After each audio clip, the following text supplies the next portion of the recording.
Era pertempuran jarak dekat dogfight telah berakhir. Era AI telah dimulai. Jika dulu pilot yang andal itu diukur dari kemampuan mereka adu belok tajam dan tembak-menembak jarak dekat, maka kini yang menentukan kemenangan bukan itu semua, tetapi otak digital atau AI di dalamnya. Kebutuhan inilah yang kemudian mendorong lahirnya pesawat tempur generasi ke-6.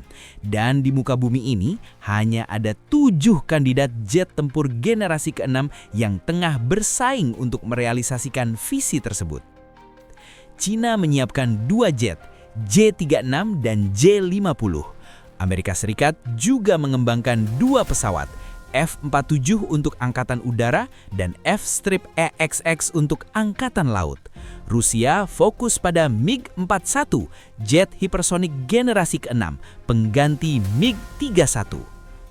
Inggris, Italia, dan Jepang patungan bareng-bareng ciptakan jet tempur generasi ke-6 bernama Tempest. Tak ketinggalan, Prancis, Jerman, dan Spanyol berkolaborasi lahirkan monster generasi 6 bernama NGF, singkatan dari Next Generation Fighter. Total keseluruhan ada 7 kandidat jet tempur generasi ke-6 yang tengah dipersiapkan untuk menguasai langit setidak-tidaknya mulai tahun 2030.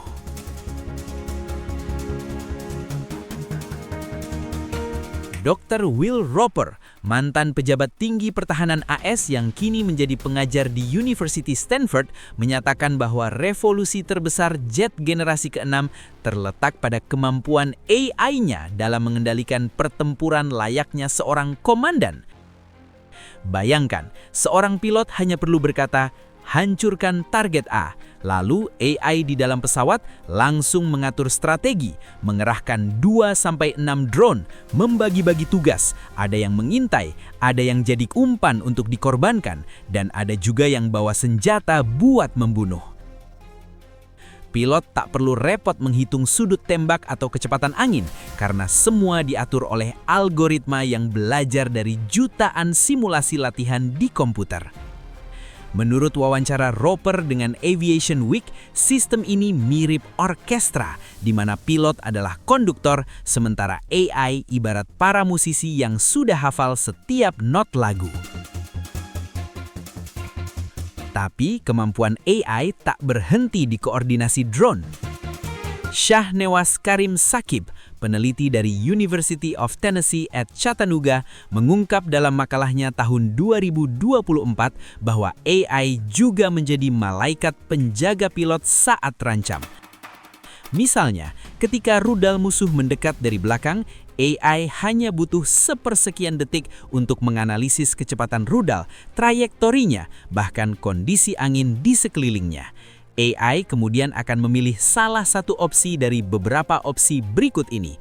Apakah melakukan belokan tajam atau bermanuver untuk menghindar atau akselerasi mendadak? Apakah meluncurkan countermeasure seperti umpan panas atau jamming elektronik untuk mengelabui rudal atau bahkan memerintahkan salah satu drone pendamping untuk mengorbankan diri sebagai penghalang? Ketika ini terjadi, pilot di dalam kokpit hanya merasakan guncangan dan melihat layar yang berpindah-pindah dengan cepat, tapi di baliknya, algoritma sedang berhitung untuk menyelamatkan nyawanya. Data uji coba di Laboratorium Angkatan Udara AS menunjukkan sistem ini berhasil menghindarkan pesawat dari 94% serangan rudal dalam sebuah simulasi komputer, angka yang mustahil dicapai pilot manusia sendirian. The Defense Watch, sebuah situs analisis militer, juga bocorkan sebuah fitur yang dikenal dengan Advanced Stealth and Thermal Signature Management, atau kemampuan siluman dan manajemen tanda panas tingkat lanjut. Apa ini? Ini berarti bahwa AI bisa kontrol mode siluman, berpindah dari tak terlihat menjadi terlihat ataupun sebaliknya. Kalau lagi pengintai, AI pakai mode siluman, sehingga pesawat tak muncul di radar.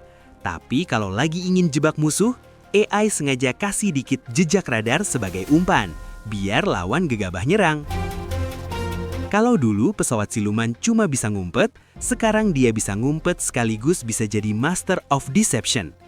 Dalam istilah militer, ini diistilahkan dengan dynamic stealth atau siluman dinamis, yaitu stealth yang bisa diubah-ubah, bukan fix design seperti jet tempur siluman generasi kelima sebelumnya. Yang lebih mengejutkan adalah kemampuan AI dalam mengelola senjata. Tidak asal tembak begitu saja, tetapi menentukan senjata apa yang dipakai, kapan dilepas, dan dari mana serangan dilakukan. Sebuah studi oleh Swatikar dan Somya Brata Dey dari Universitas Dili menggambarkan skenario di mana jet generasi ke-6 mendeteksi dua ancaman. Ancaman pertama adalah jet tempur musuh, dan ancaman kedua adalah gerombolan drone kamikaze yang muncul dari balik pegunungan.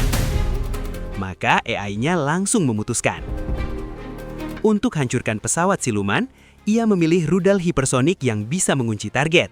Sedangkan untuk kalahkan gerombolan drone, jet ini menembakkan sinar laser yang menghancurkan drone satu persatu, tanpa menimbulkan ledakan besar yang membahayakan penduduk sipil di daratan. Pertanyaannya, dari semua kandidat jet generasi ke-6, AI milik negara mana yang paling cerdas mengambil keputusan di tengah kacaunya perang sungguhan? Apakah AI milik Amerika dan Eropa benar-benar tak terkalahkan? Atau justru AI Cina dan Rusia yang akan menyalipnya? Dan kalau semua jet ini bertemu di langit yang sama, AI negara mana yang paling cepat membaca medan perang dan menipu lawannya? Amerika Serikat punya modal dan pengalaman puluhan tahun. Mereka punya perusahaan seperti Lockheed Martin dan Boeing, semacam Apple-nya dunia pesawat tempur. Tapi yang bikin mereka unggul adalah kerjasama dengan DARPA, yaitu lembaga riset pertahanan AS yang sering disebut tukang sulap teknologi perang. DARPA ini pernah bikin program latihan AI untuk simulasi dogfight atau adu manuver udara. Hasilnya, pada tahun 2020, AI mereka mengalahkan pilot manusia berpengalaman dalam simulasi di komputer. Cara kerjanya mirip game latihan, yaitu AI belajar dari jutaan skenario pertarungan, lalu menghafal strategi untuk menang. Selain itu, universitas seperti MIT dan Carnegie Mellon jadi dapur ide, tempat ilmuwan muda bereksperimen dengan algoritma yang membuat pesawat bisa mengambil keputusan secepat kedipan mata. Contoh nyatanya, jet generasi ke-6 AS nantinya akan punya asisten virtual yang mengatur drone-drone kecil untuk mengalihkan serangan musuh, seperti sidekick di film superhero. Dana? Jangan ditanya. Angkatan Udara AS saja menggelontorkan $9 miliar untuk riset AI sampai tahun 2027. Adapun China bermain dengan kekuatan data. Mereka punya kebijakan unik, yakni riset militer dan sipil digabung. Perusahaan seperti Huawei dan Alibaba yang biasanya bikin aplikasi belanja serta ponsel cerdas ikut menyumbang teknologi AI untuk jet tempur. Jet J-36 dan J-50 misalnya dilatih dengan data dari ribuan jam rekaman penerbangan dan sensor di Laut China Selatan. Caranya simpel, semakin banyak data yang dimasukkan ke AI, semakin paham ia mengenali ancaman. Tapi China punya masalah. AS melarang mereka beli chip canggih. Jadi, mereka terpaksa bikin chip sendiri lewat perusahaan seperti Huawei HiSilicon.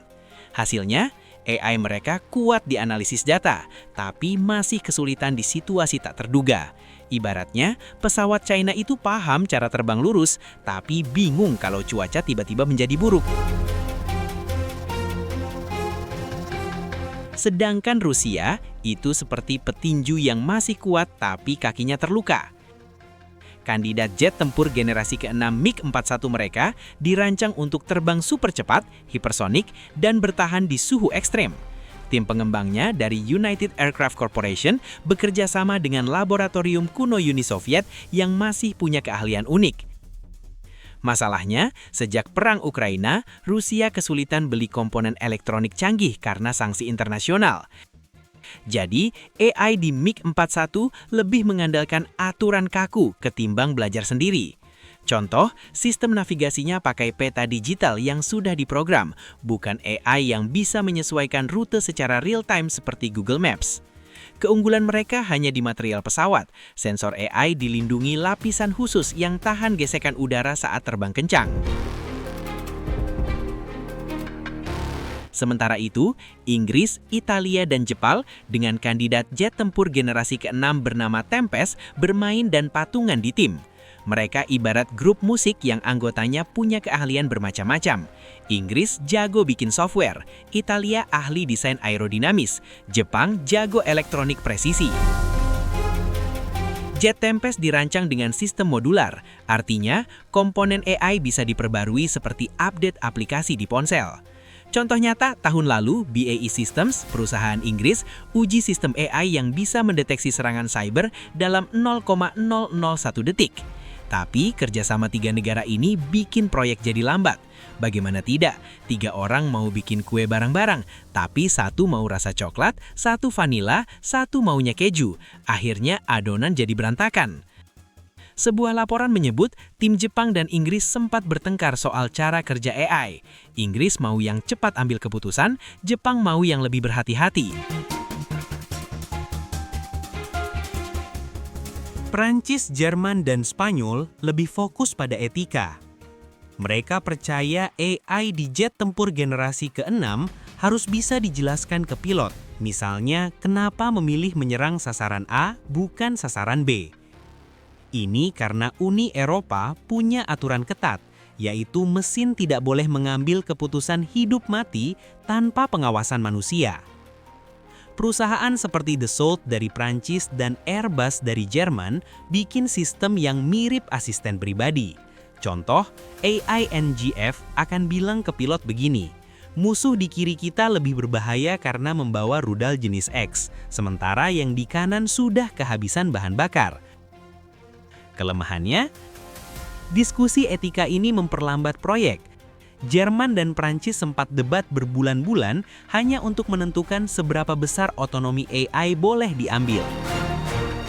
Lalu, mana yang terbaik? Amerika unggul di kecepatan adaptasi. AI mereka sudah diuji di skenario perang sungguhan, meski masih simulasi. Cina kuat di analisis data besar, tapi masih kesulitan di situasi tak terduga.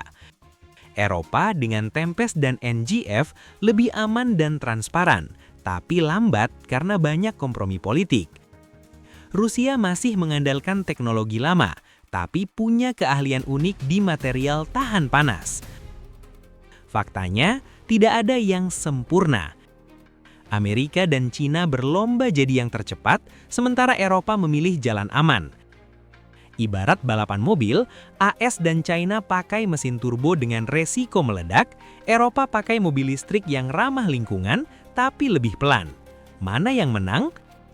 Tergantung medan jalannya. Kalau perang terjadi besok, AI Amerika dan China mungkin lebih siap. Tapi kalau bicara masa depan jangka panjang, Eropa dan Rusia mungkin lebih berkelanjutan. Pertanyaan selanjutnya, dari semua kandidat jet tempur generasi ke-6, rudal milik siapa yang paling cepat dan paling jago mengunci target? Mesin milik siapa yang paling tangguh, paling bandel, dan paling tahan di segala kondisi? Desain milik siapa yang paling revolusioner? Dan manakah yang paling cepat saat melesat? Di antara 7 kandidat jet generasi ke-6, setiap negara menawarkan filosofinya masing-masing, di mana Amerika Serikat bertaruh pada dominasi teknologi, Cina pada kecepatan adaptasi, Rusia pada warisan Soviet, sementara Eropa berusaha menyeimbangkan etika dan kekuatan. Inilah perbandingan mendalam tentang rudal, mesin, desain sayap, desain ekor, kokpit, avionik, dan seluruh rahasia di balik jet tempur generasi ke-6. Lockheed Martin dan Northrop Grumman, 2 pabrik pertahanan AS, sedang berlomba-lomba menyelesaikan F-47 untuk Angkatan Udara dan F-XX untuk Angkatan Laut. Kedua jet ini menggunakan mesin Adaptive Cycle GEX-100, teknologi yang memungkinkan pesawat beralih antara mode hemat bahan bakar dan kecepatan hipersonik Mach 2,5+ hanya dengan mengubah aliran udara dalam mesin. Rahasia keunggulannya, Thermal Management System yang dikembangkan bersama MIT, yakni pendingin yang terbuat dari cairan logam sehingga mencegah mesin meleleh saat terbang sangat cepat. Di bagian ekor, F-47 memakai morphing wings, yakni sayap yang bisa berubah bentuk seperti burung elang saat bermanuver. Rudal andalannya adalah AIM-260 JATM, Joint Advanced Tactical Missile, yaitu senjata hipersonik yang bisa menghancurkan target 200 km jauhnya dalam 90 detik. Tapi yang lebih menakutkan adalah senjata laser 300 kW dari Northrop Grumman yang dalam uji coba tahun 2023 berhasil melelehkan drone musuh hanya dalam 3 detik. AI di F-47 yang dilatih di superkomputer Angkatan Udara di Colorado bisa memprediksi pergerakan musuh 10 detik sebelum terjadi, ibaratnya seperti pemain catur yang sudah membayangkan 20 langkah ke depan. Sedangkan J-36 dan J-50 buatan Cina menggunakan mesin WS-15MA yang meski kalah canggih dari GEX-100 tapi punya keunggulan, yaitu bisa diproduksi massal berkat kolaborasi dengan raksasa teknologi Huawei. WS-15 mengadopsi single crystal turbine blades, yaitu material yang dikembangkan di laboratorium Universitas Tsinghua untuk menahan suhu 1700 derajat Celcius. Desain sayap J-50 menyerupai F-22 Raptor, tapi dengan ekor twin tail yang lebih besar untuk meningkatkan stabilitas saat lepas landas dari kapal induk. Senjata utamanya adalah rudal PL-21 dengan jangkauan 400 km terpanjang di dunia. Tapi kejutan sesungguhnya ada di sistem senjata elektromagnetik, di mana Cina sedang menguji railgun mini yang bisa menembakkan proyektil dengan kecepatan Mach 6. Cina tidak punya pengalaman di medan perang seperti AS, tapi mereka belajar dari data simulasi di komputer yang jumlahnya 100 kali lipat. AI dilatih menggunakan data dari ribuan jam rekaman penerbangan di Laut Cina Selatan. Hasilnya, jet ini bisa mengenali pesawat musuh hanya dari pola panas mesinnya, ibaratnya seperti mengidentifikasi orang hanya dari sidik jarinya. Sayangnya, sanksi AS atas chip canggih memaksa Cina menggunakan prosesor buatan SMIC yang masih 30% lebih lambat dari standar global. Adapun Rusia, dengan perusahaan bernama United Aircraft Corporation, sangat tahu bahwa mereka tidak bisa menyaingi AS atau China dalam urusan AI. Jadi, kandidat jet tempur generasi ke-6 MiG-41 dirancang untuk satu hal, terbang lebih cepat dan lebih tinggi dari siapapun. Mesin Isdeli 30-nya mampu mendorong pesawat ke Mach 4,5, yaitu kecepatan yang membuatnya bisa mengejar rudal hipersonik. Gila! Bahkan, badan pesawat dilapisi ceramic matrix composites dari Institut Bahan Akademik Rusia, material yang tahan gesekan udara pada suhu 2000 derajat Celcius. Tapi kelemahannya terletak di sistem senjata. Rudal R-37M memang bisa menghancurkan target 400 km jauhnya, tapi sistem penargetannya masih mengandalkan radar lama yang rentan jamming. AI di MiG-41 lebih mirip asisten sederhana yang mengingatkan pilot tentang ancaman, bukan mengambil keputusan. Dr. Samuel Bendet dari CNA Corporation menyatakan, Rusia hebat di aerodinamika dan material, tapi sanksi membuat mereka kesulitan mengakses chip AI mutakhir. Bahkan, prototipe awal MiG-41 terpaksa menggunakan prosesor bekas stasiun radar Soviet yang dimodifikasi. Mimpi Rusia untuk menghidupkan kembali kejayaan MiG-31 kini terkubur di bawah krisis ekonomi dan isolasi teknologi. Sedangkan Tempest, proyek raksasa Inggris, Italia, Jepang, tampil seperti jet dari masa depan. Badan poligonal mirip F-117, tapi seluruh kulitnya adalah smart skin penuh sensor. Mesin Rolls-Royce Adaptive Propulsion membuatnya bisa berubah karakter, dari mode irit jelajah jadi monster akselerasi dalam hitungan detik. Senjatanya lebih gila lagi, kombinasi laser 100 kW dan rudal berteknologi kuantum radar yang diklaim mampu menembus siluman lawan. Namun di balik kemewahan itu, proyek ini penuh tarik-menarik kepentingan. Inggris ingin otonomi penuh, Jepang menuntut kendali pilot tetap jadi raja. Meski desainnya sempat dipangkas karena biaya, uji digital menunjukkan jejak radarnya turun drastis, cukup untuk membuat NATO melirik 200 unit. Adapun NGF yang sedang digarap oleh Prancis, Jerman, dan Spanyol memiliki desain sayap delta lebar, ekor all-moving, dan mesin Future Combat Engine dengan teknologi rotating detonation menjanjikan efisiensi brutal. Jantungnya adalah Combat Cloud, jaringan tempur yang menghubungkan jet, drone, dan satelit jadi satu otak medan perang. Dalam simulasi, sistem ini bahkan bisa mengarahkan rudal ke target yang belum terlihat radar pesawat. Tapi Eropa memilih jalan hati-hati. Setiap tembakan wajib disetujui pilot demi etika perang. Akibatnya NGF kalah cepat, Mach 2,2 saja, dan rudal utamanya tak sejauh milik Amerika. Akhirnya, jika kita benturkan, AS dan Cina jelas unggul di kecepatan dan AI, sebab F-47 bisa melesat hingga Mach 2,5 dengan Super Cruise, sementara J-50 menyusul di Mach 2,3. Di kelas kecepatan ekstrim, MiG-41 memimpin dengan Mach 4,5, tapi hanya bisa mempertahankan kecepatan itu selama 10 menit sebelum bahan bakar habis. Eropa lebih realistis. NGF dan Tempest dirancang untuk bertahan 2 hingga 3 jam di udara, bukan kejar rekor kecepatan. Untuk senjata, rudal hipersonik AIM-260 dan PL-21 adalah yang paling mematikan. Tetapi Tempest dan NGF menawarkan solusi inovatif, laser dan senjata elektronik yang lebih murah dan tak terbatas amunisinya.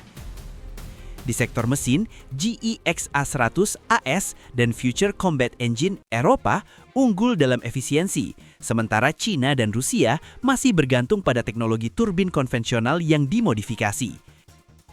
Desain aerodinamis F-47 dan J-50 lebih agresif, dengan sayap yang meniru burung pemangsa, sementara NGF mengadopsi bentuk delta klasik ala Dassault yang terbukti di medan perang.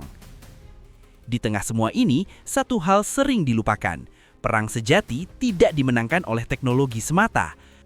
Saat F-47 nanti terbang di langit Pasifik atau J-50 berpatroli di Laut Cina Selatan, yang akan menentukan kemenangan adalah pilot yang duduk di kokpit, manusia yang harus mempercayai mesin tapi tetap waspada jika sistem itu gagal. Seperti kata Dr. Roper dalam memoarnya, kita tidak sedang membangun pesawat, kita sedang menciptakan mitra yang bisa mengkhianati kita jika salah diprogram.